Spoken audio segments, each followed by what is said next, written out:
สบายดีเนาะนี่พบกับข้าพเจ้าของหน่อยสายสิ่งวันนี้สีพาไปเบิ่งหรือว่าติดตามเบิ่งของการไปส่งสการของศาสนาคริสต์เนาะว่าสิเป็นอะไรสิแตกต่างกับศาสนาพุทธหรือว่าสิต่างกันแบบใดในใดเดียวสิพาไปเบิ่งเนาะวันนี้เนาะเดี๋ยวสิพาไปตอนนี้แมนได้เข้ามาฮอดประสาทแล้วเนาะที่ส่งสการตอนนี้แมนเป็นยังได้เข้าสู่พิธีทางศาสนาอยู่เขาต้องการใบคำพ้องต้องเขาสัมภาษณ์มันคนละเรื่องกันเดี๋ยวนี้เขาอยู่ในโลกเข้าไปเฮ็ดตามระเบียบตามกฎของโลกนี่เดี๋ยวจิตพาเข้าไปข้างในเลยของเมืองตามกฎอยู่ภายใต้กฎธรรมชาติที่พระเจ้าตั้งไว้แล้วเวลาเขาจากโลกนี้ไปบัดนี้ทุกคนสิเข้าสู่กฎวิญญาณดังนั้นมื้อนี้ให้พี่น้องได้ฟังเพื่อว่าจะไปเป็นคติธรรมเนาะว่าในระหว่างที่เรามีชีวิตอยู่นี่แม่นบ่แม่นเกิดมาเพื่อใส่ศาสตร์ใส่กรรมใส่เวรใส่กรรมเนาะแต่ว่าเฮามาเกิดในโลกนี้เพื่อเฮาสิได้ฮู้จักพระเจ้าที่แท้จริงผู้ฮักเฮาผู้ซอยเฮาเนาะพระเยซูเข้ามาซอยซอยเฮา3อย่าง1พองอย่าปลดคำสาปให้เฮา2อดทนที่บาปให้กับเฮา3เลยมันอดทนตายให้กับมนุษย์มนุษย์นี่เป็นนั้นก็เกิดแก่เจ็บตายย้อนว่ามนุษย์กระทบต่อพระเจ้าเมื่อกระทบต่อพระเจ้ามนุษย์กระทบด้วยความที่บาปความบาปที่แยกเขาออกจากมนุษย์เราฆ่าจ้างเขาบาปเป็นความตายฆ่าจ้างเขาบาปเป็นความตายเอาเนื้อจ้างกับมันมาทุกข์นะมันไม่ใช่ความตายนะนั่นที่เป็นเหตุผลว่าพระเยซูจึงมาแต่มาจ่ายตรงเขาจึงได้ยินกับพวกพระเยซูนี่พระเยซูตายต่างเนาะการตายต่างในที่นี้บนเป็นเรื่องนั้นมันตายแต่โปร่งตายต่างจิตวิญญาณของเราที่จะต้องคือพิพากษาลงโทษมีร่างกายพุทธแล้วพระเยซูจึงได้เข้ามาเพื่อปลดปล่อยเราให้ลุกพ้นจากบาปจากกรรมจากที่มาสถานแล้วก็ให้เฮาได้ลบดาวตาขึ้นมาเป็นลูกพระเจ้าคือเก่ามอบสิทธิอำนาจทั้งหมดให้กับพี่น้องคือเก่าทั้งหมดนี้เป็นยังไงเอ่ยแต่พระองค์ขอมาเพื่อซอยลุกให้ลุกพ้นจากบาปจากกรรมของเขาเดี๋ยวพาสีพาไปอีกด้านหนึ่งนะ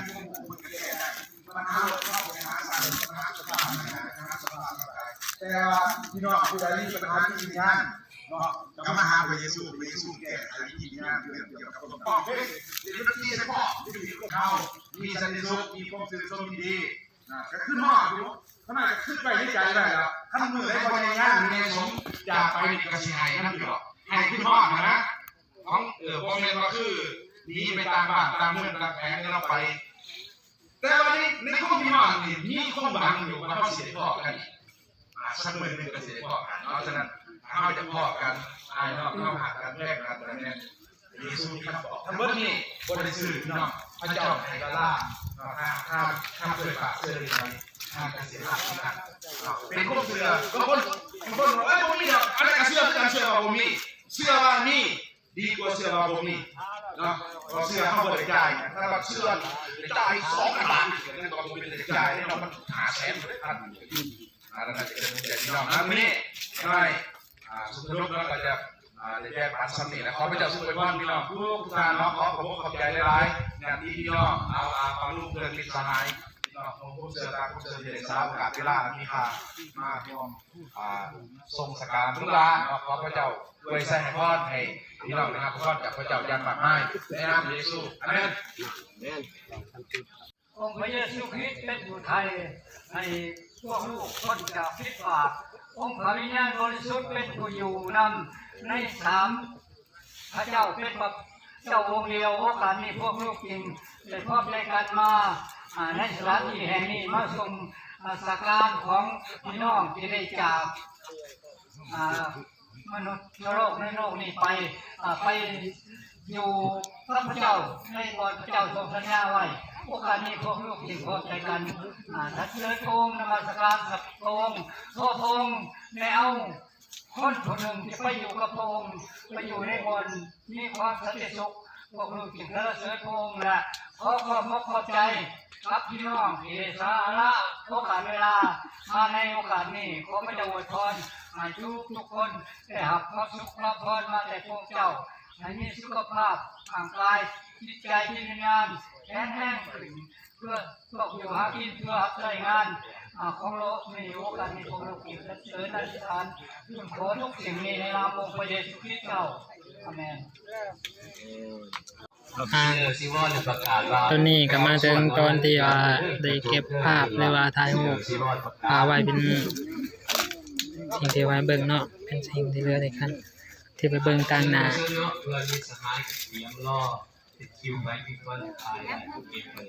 เก็บภาพครอบครัว หลังจากนั้นดูเป็นลูกเป็นหลานดูมีนะ วันนี้แหละอาจจะไม่นะอาจจะไม่จะดอกไม้เอาออกมาขาโพย เข้าสู่ขั้นตอนต่อไปเนาะ รับในเขาแก่เร็วมือหนักและทุกข้อโดยก่อน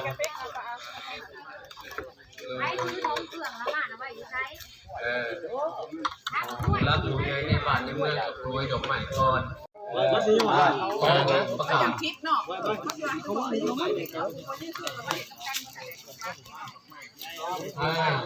ันนี้ต้องเราแก้ในวงในบ้านน้องอาจจะมาเพิ่มเขามาก่อนน้องเอาดอกไม้เทียมตัวน้องและโดยลงการดูแลจากวันนี้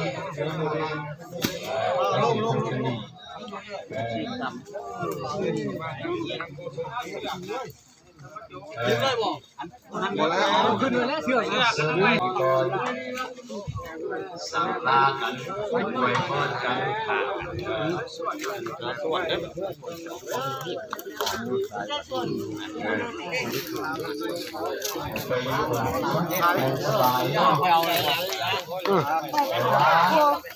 ทางกายนี่ก็รอถามทางกายไม่ทางลงไม่ยากแล้วทางกายที่เราเอา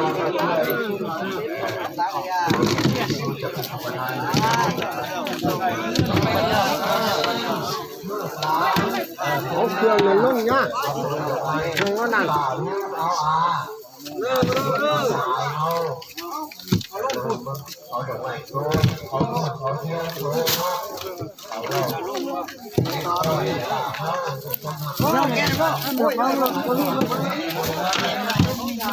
เลยไง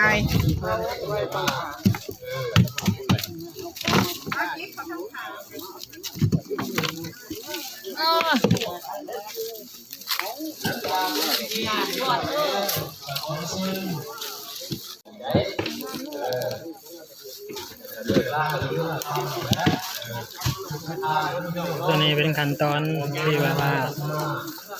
เล่นทำลาพระจากเนาะ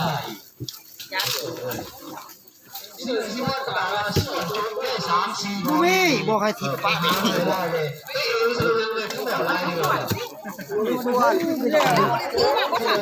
ตอนนี้เริ่มส่วนอยู่งานอยู่ซ่านแล้วเนาะสุดได้กลับเมื่อเอาแล้ว เจ้าเบื่อแล้วเมื่อแล้วโตไผ่เมื่อโตโอ้ยบอกว่าไปพี่พี่แต่ว่า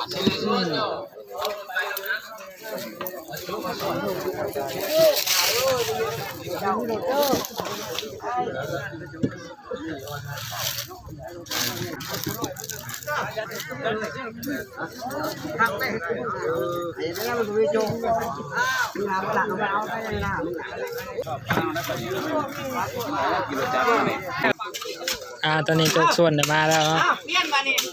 หลายคนนะว่าผู้ได้หลายคนบอกเผาก้อนอย่าเผาหญ้าอย่าเผาหญ้า อย่าพาญาติ เรียกคนแรกเผาหญ้าเอาให้มันเต็มโบกแล้วนะรวยนะเต็มโบกรถเอ้ยตัวเย็นต้องจะมา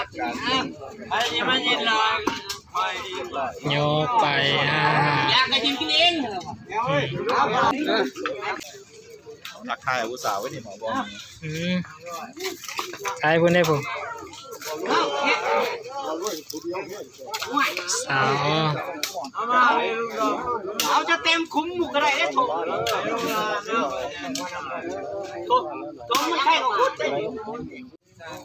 กูช่วยแม่กูไปไล่ก่อนบูโซ่เจ็ดมือแต่ได้บ่มันแดนมาทิศบ่กูมือหนึ่งบ่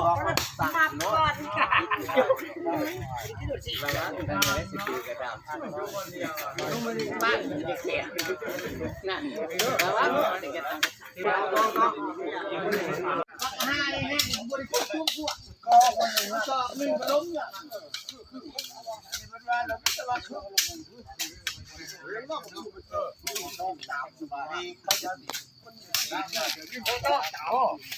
ไฟซื้อเขาตีน อะไรน้ำกินน้ำเย็น แก้มเรา ขายน้ำน้ำขายเป็นน้ำเย็นเลย อย่าบอกนี้เมื่อเด้อน้ำมันเด้อ เย็นน้ำขายอยู่นะ ได้แล้วมึงเลยไอ้กูให้กูมาส่งตอนมาแล้วกูมาให้กูไปหับบ่ต้องเดียวไว้เพราะว่าข่อยเอาไว้เป็นเดือน2 เดือนข่อยสิดีดอกเอ้ยบ่มีมัดเจ้าดอกคู่มือนี่กะยากะแล้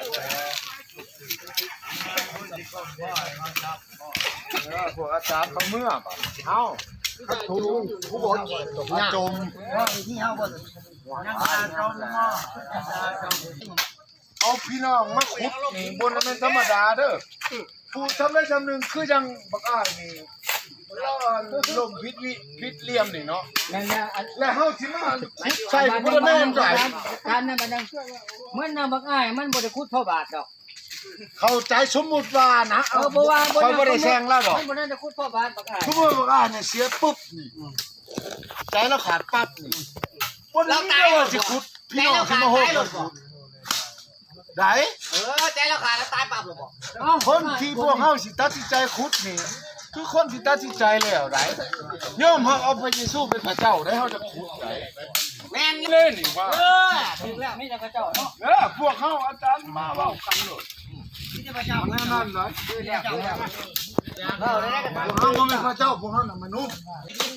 กันแกงมาวัด เฮ้ยแกมาวัดคือบ่แซ่บแซ่บหมดอ่ะ อะไร ตอนนี้ก็ได้แล้วข้าวก็ได้ข้าวนี่คือจะได้กินข้าวเนาะข้าวรอบบ่ายการนำกัน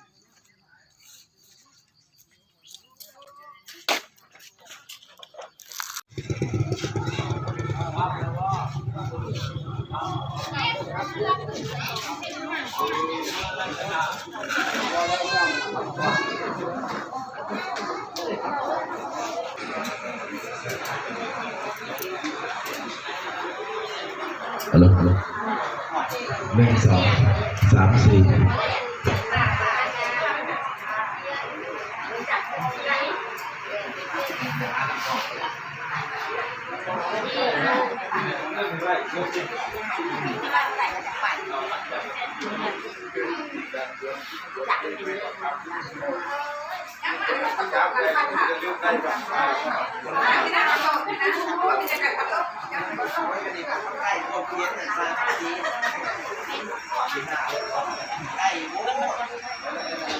ไอ้สุวรรณภูมิ